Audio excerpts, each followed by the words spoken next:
This video is probably going to be pretty brief. I just wanted to kind of give my stance on the whole Mystic Touch buff. I've been asked countless times through Discord, on my Twitch stream, on YouTube, so I'm going to just have this video out there.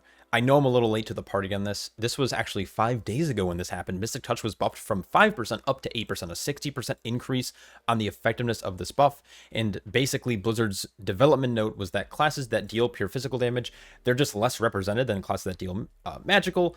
I shouldn't say represented, but there are far less classes that do a lot of physical damage versus those who do magic damage. So they're trying to buff this instead of nerfing it, which sounds kind of contradictory, but if you've seen Zorthas' video, I highly recommend it.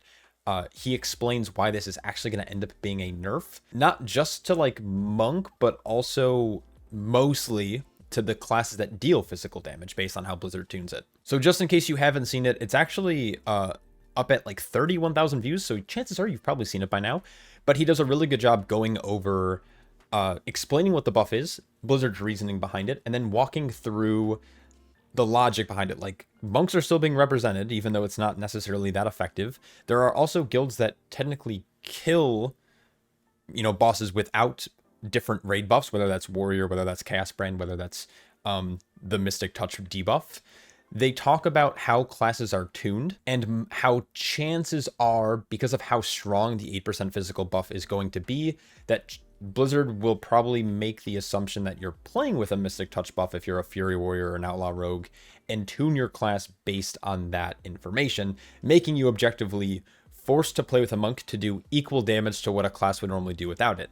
Now, one of the most important things he talks about is this slide right here, where I think this just breaks it. This is all you need to know. Playing a physical class with no Mystic Touch means you're doing 92% of normally tuned damage, and playing an Arcane Mage, you still do 97% of normal damage. So let's assume with both buffs, you're doing both a million DPS, or let's just say, I guess for simplicity, you're doing 100 DPS. How am I explaining percentages? You guys are all adults. This is a massive issue, because if classes are tuned around assuming that you have the buff, you're going to feel really bad playing without it. So what this ends up doing is creating like a pigeonhole for a lot of different classes. So if you're a Fury or Arms Warrior, or even a Prot Warrior, if you're an Outlaw Rogue, you're probably a Hunter, Beastmaster, probably more than the other two specs. If you're a Feral Druid, you're gonna want and almost need a monk in your group, further isolating those specific archetypes to playing in a specific comp. Now, I am a fan of class synergies. I like it when classes feel like they work well together. I think the way that Monk wants to pull and the CC kit that they have versus like what an Arms, Feral, and I guess a Rogue brings, you can structure your pulls, your routes differently, but still clearly perform at the world first level. Munksy, who is over on the EU region, and his group have been absolutely blasting, competing with these top teams. Munksy is currently, I believe, last time I checked, was like rank 6 in the world for tanks, despite not being a VDH. And they're doing 22, they got a 22 DFC. It's ranked 12 in the world right now.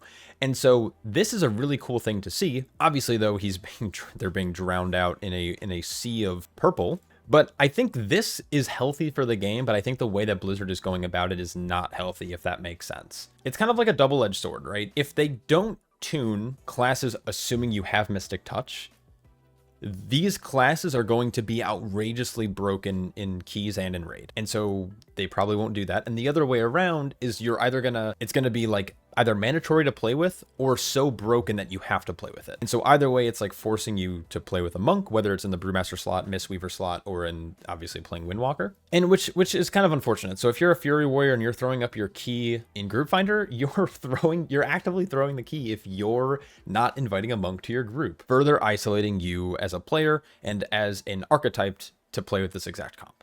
So the way they're going about it, I think, is pretty unhealthy. Now, obviously, tuning is a really difficult thing to do in this game. Blizzard, I would say, has done a pretty good job on the raid side, I think, balancing DPS. But in Mythic Plus, it's really hard to do so, especially with the way that certain classes deal damage, right? You have things like Arcane Mage that have been performing obviously very well this year. Even though they don't necessarily do the most crazy overall damage, they have a very good damage palette with a lot of funnel and a lot of burst potential, and synergize really well with the classes that they're playing with. Obviously, things like Unholy Decay and and Balanced Druid bring a lot of AoE damage with some decent single target, but mostly this comp just works out insanely well. And so Blizzard, if they, can tune classes in such a way where they make unique actual different playstyles, like the other day I was doing a key playing double Outlaw Rogue Fury Warrior, which, as you can imagine, is it's hard target capped. You are just absolutely, you cannot pull more than 8 targets without the pull taking significantly longer and losing out on damage. But you can pull slow, and because of the damage palette of those classes, they deal damage all the time.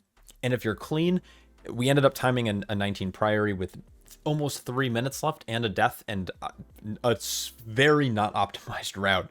But we were able to just kind of pull consistently and time really high keys, playing well and playing a different composition.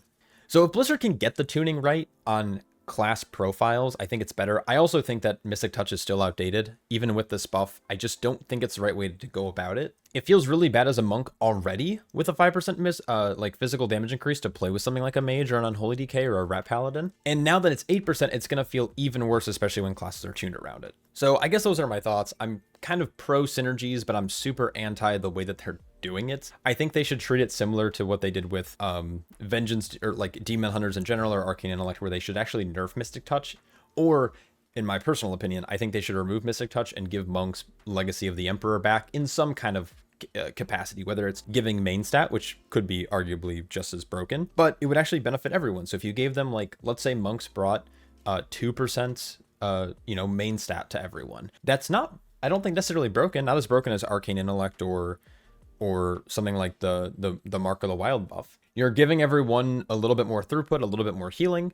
You still fit better into the physical comps because you still want attack power. You probably still benefit from Mark of the Wild, but I think bringing something like that back that's a little bit more homogenized to affect everyone instead of just a very specific few would be a better way to actually address it. Anyways, let me know what you guys think down below. Those are my thoughts. I have a ton of Brewmaster stuff coming out very soon. I'm currently working on boss guides. Go give me a follow on Twitter. I normally don't do this, but I've been posting everything there and in my Discord server. So if you're looking for kind of boss cheat sheets, future guides for the next upcoming season, as well as something I'm working on is a Brewmaster Masterclass series that'll be looking like 8 episodes long. I'm very excited for that. That's going to come out. It's going to be available on Patreon early, but it should be coming out at the start of the patch. So a lot of stuff coming. So go follow me on Twitter for that information. Anyways, I will catch you all in the next one. Peace.